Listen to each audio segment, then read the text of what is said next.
Hi everyone, in this video we're gonna learn 5 words, 5 vocabulary, but these 5 words are not like any words, and this lesson is not like any lesson. First, these words are common. They're very common in English. With learning them, you will be able to learn the most common way of how people speak, so you will get closer to speaking English. Number 2, they're relatable. This makes it much easier to learn, to remember, and to use the words. 3, you'll learn them in context, which is proven to be the best way to learn vocabulary.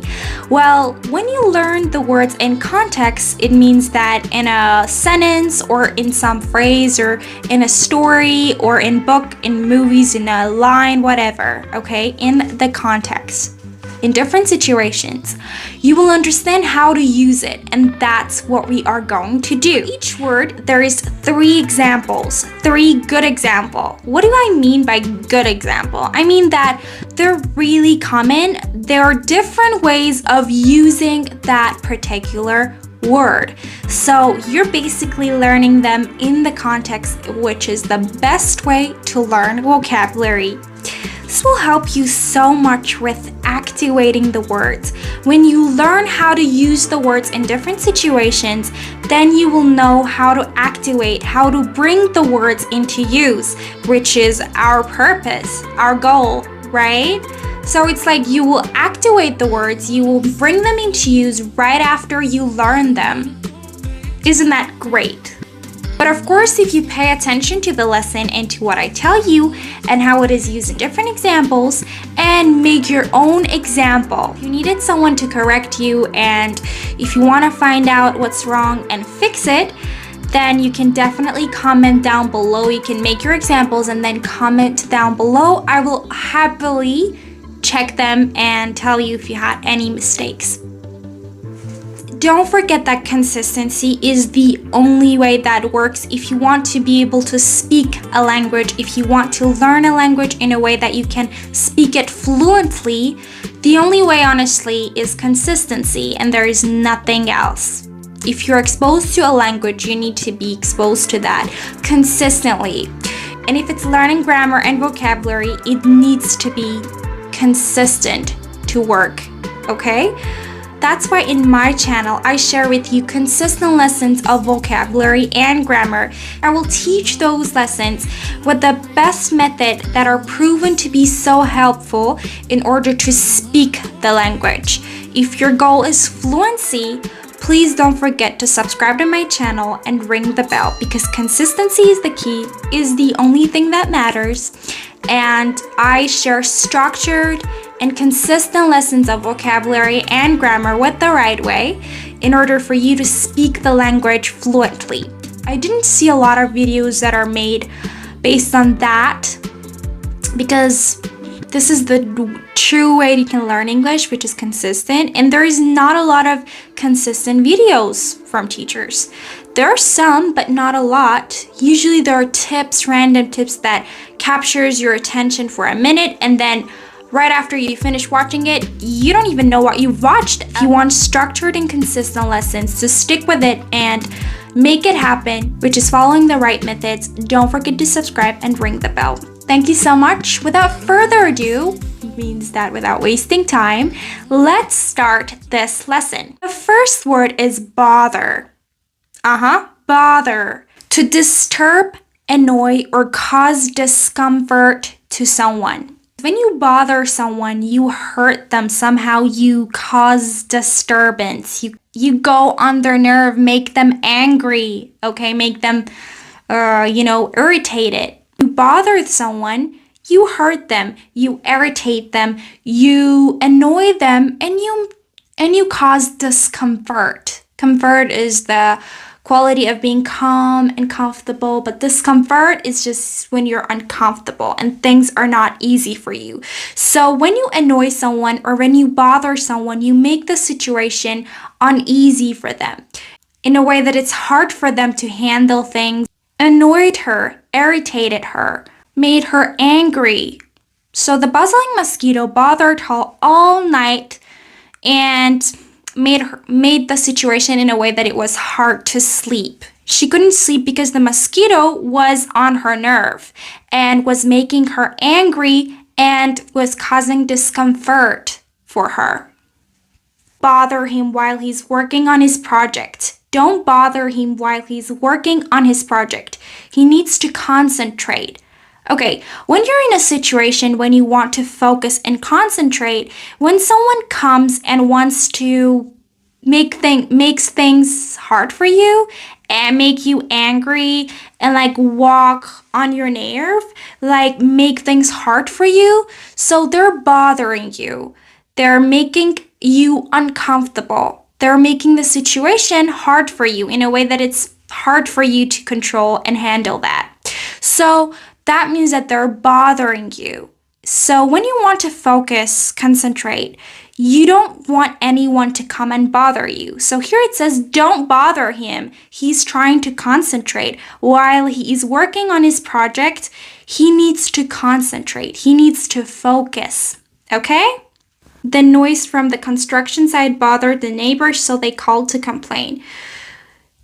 You know, when there is this noise, sometimes there's this noise like the mosquito noise, or like people talking. Sometimes when you're trying to do something like sleeping or something like concentrating and focusing on a project, or maybe you're studying, you don't want anyone to bother you. You don't want to hear noises from people. That means that the unwanted voices, it makes you angry. If you make noise, you will bother the neighbors. Sometimes when we're neighbors, for example, this is our house and this is our neighbor's house, okay? So when we make loud noises, it can bother our neighbors, okay? Makes things hard for them. The adjective of the day is annoying.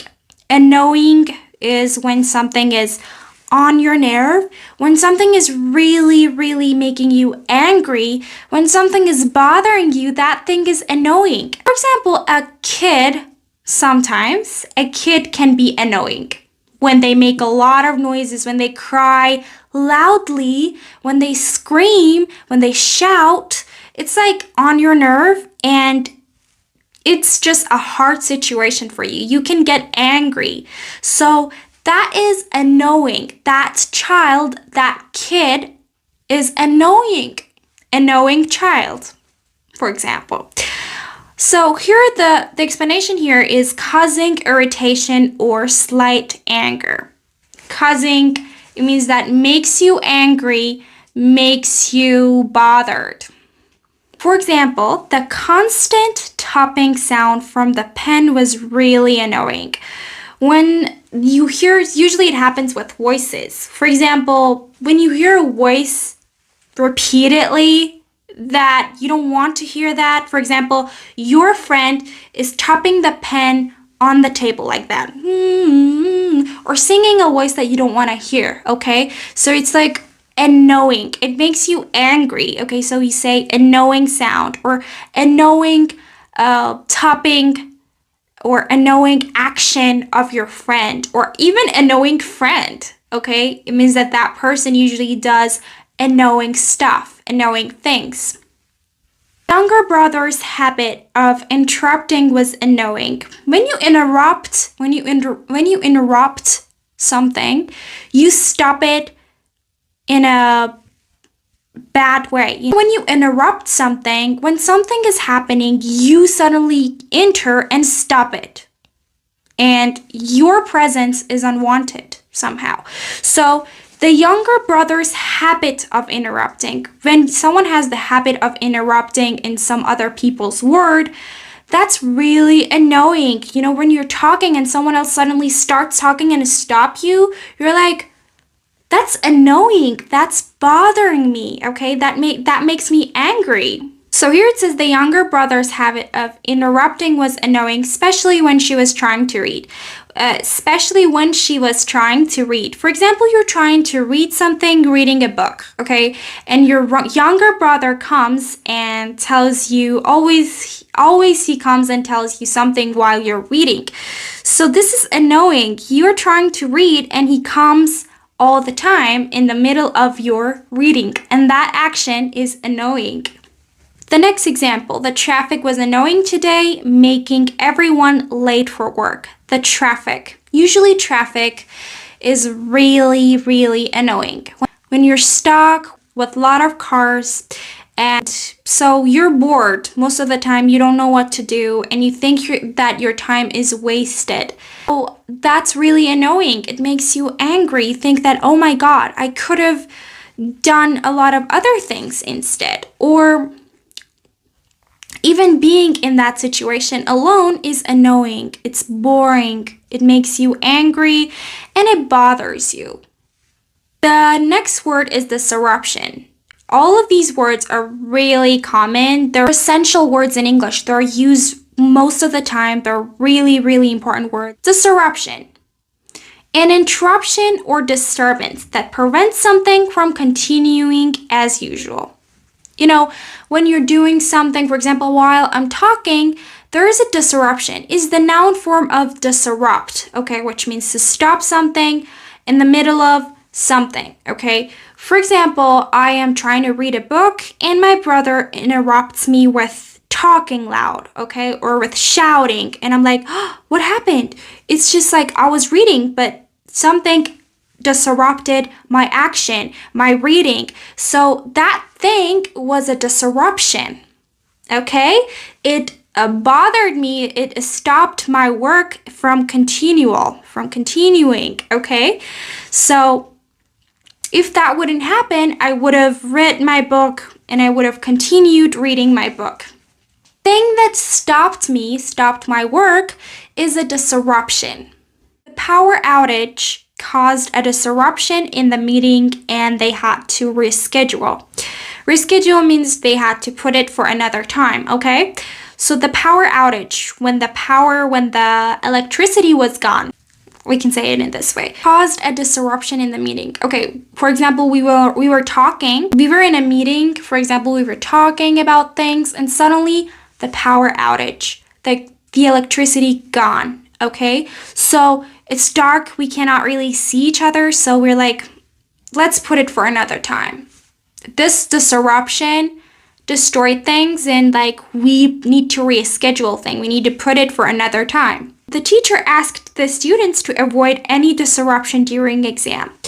The teacher asked the student to avoid any disruption during the exam. Okay, so the disruption during the exam, what does that mean? So something that stops the exam or something that caused trouble during the exam.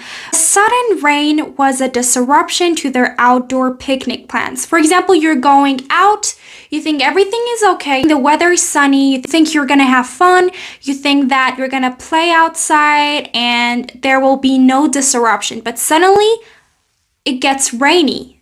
So when it rains, you cannot play anymore. You might get sick, so the picnic is ruined.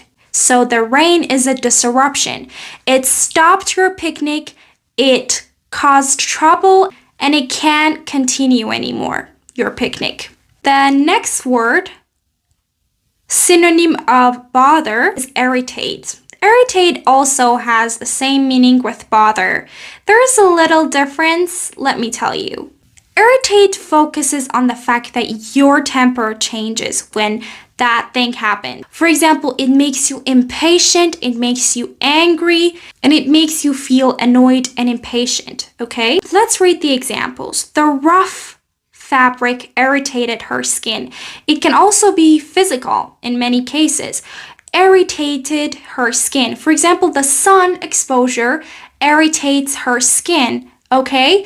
That means that it's harmful to her skin. It hurts your skin, you know? The rough fabric irritated her skin, so she changed her clothes. That means that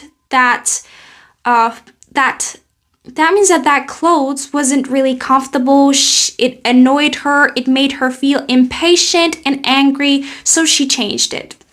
His habit of chewing loudly during meals really irritated her.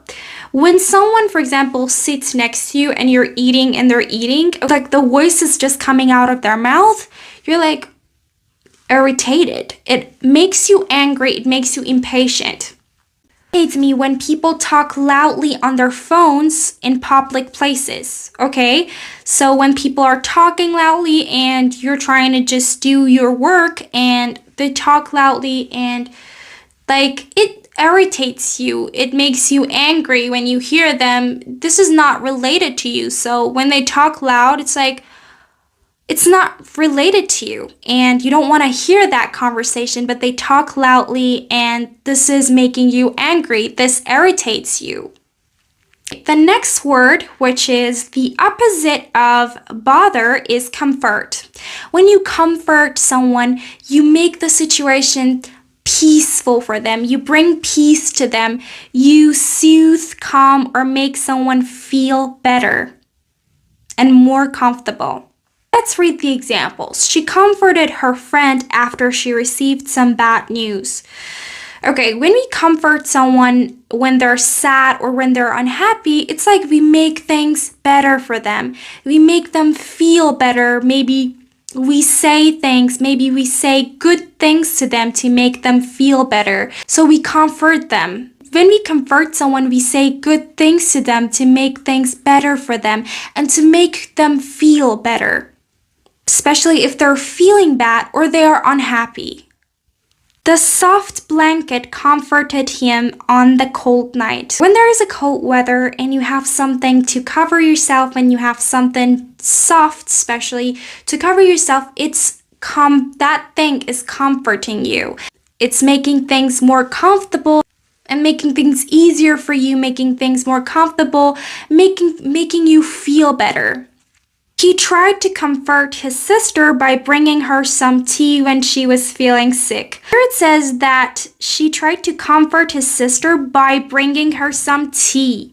Okay, when she was sick. Okay, she was feeling sick and, for example, her brother, brings tea to her. It comforts her. It makes her feel better. Comfort someone with something.